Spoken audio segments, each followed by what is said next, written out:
అకాల వర్షాలు మహబూబాబాద్ జిల్లా రైతులను నిండా ముంచాయి. జిల్లా వ్యాప్తంగా కురిసిన అకాల వర్షంతో గూడూరు, కొత్తగూడ మండలాల్లోని కొనుగోలు కేంద్రాల్లో ధాన్యం తడిసి ముద్దయింది. వరద నీటికి ధాన్యం రాశులు కొట్టుకుపోయాయి. అప్పులు తెచ్చి పంటలు సాగు చేస్తే అకాల వర్షాలు రోడ్డున పడేశాయని అన్నదాతలు ఆవేదన చెందుతున్నారు. చేతికొచ్చిన పంట నీటి పాలైందని బోరున విలపిస్తున్నారు. కొనుగోలు కేంద్రానికి ధాన్యం తీసుకొచ్చి 20 రోజులు గడిచినా కొనుగోలు చేయకపోవడంతో వడ్లన్నీ నీళ్ల పాలయ్యాయని తల బాదుకుంటున్నారు. వర్షాలు పడే సూచనలున్నాయని గత వారం రోజులుగా అధికారులకు మొరపెట్టుకున్నా పట్టించుకోకపోవడంతో తీవ్ర నష్టం వాటిల్లిందని రైతులు ఆగ్రహం వ్యక్తం చేస్తున్నారు. తేమ శాతం సాకుతో నిర్వాహకులు రోజులు గడుపుతున్నారని మండిపడుతున్నారు. వడ్ల కుప్పలకి అప్పేందుకు టాల్పలిన్ కవర్లు లేకపోవడంతో తూకం వేయడానికి బస్తాల్లో నింపి ఉంచిన ధాన్యం కూడా తడిసిపోయిందని రైతులు కన్నీటి పర్యంతమవుతున్నారు. అధికారుల నిర్లక్ష్యంతో తమ ఆరుగాలం కష్టం వృధా అయిందని రైతులు లబోదిబోం అంటున్నారు. నేను వచ్చి కేంద్రాన్ని తీసుకొచ్చి నా రోజులు అవుతుంది. ఆ వర్షాల వల్ల మొత్తం అన్నీ మొన్న తడిచి మొత్తం మొలకలు ఎత్తినాయి. ఇంత పంట మొత్తం ఖరాబ్ అయినాయి, చాలా ఖరాబ్ అయినాయి. ఒడ్లు ఖరాబ్ అయినాయి. ఒక 20 వర్షం నిన్నటికి 3 రోజుల కంచెలు వర్షం బాగా పడుతుంది. 10-20 బత్తాల దాకా మొత్తం ఖరాబ్ అయినాయి, మొత్తం మొలకలు ఎత్తినాయి. ఆ పట్టాలు లేక 3 రోజులు 4 రోజుల కంచెలి మొత్తం అంత ఒడ్లు కూడా మొత్తం నాని ఖరాబ్ అయినాయి.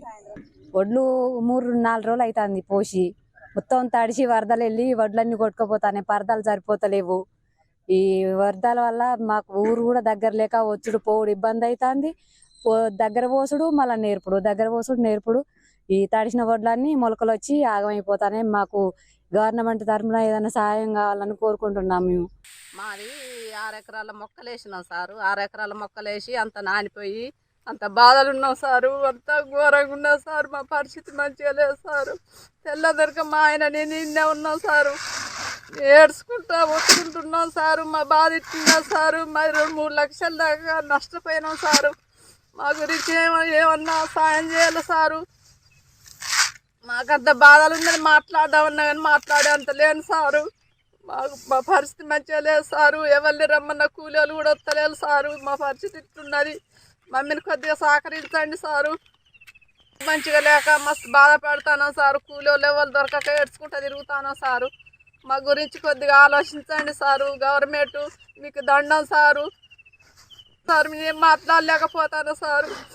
3 లక్షల దాకా అప్పుకున్నాము.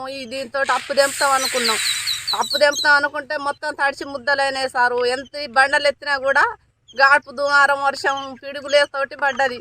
రాళ్ళు పడంగా కూడా నేను ఇళ్ళనే చేరున్నా కానీ అసలుకే తగ్గలేదు సారు. మొత్తం కొట్టుకపోయింది. తాడిపత్రులని మొత్తం కొట్టుకపోయి వరద పోయి అంత ఆగంగా ఉన్నాం సారు. మొత్తం ముద్దలైన జొన్నలు కొనే షేర్లు కూడా అడ్డికి పావుషేరు అడుగుతట్టున్నారు సారు. నేనేం చేయాలనో నాకే అర్థమవుతలేదు సారు. నన్ను కొద్దిగా సహకరించండి సారు.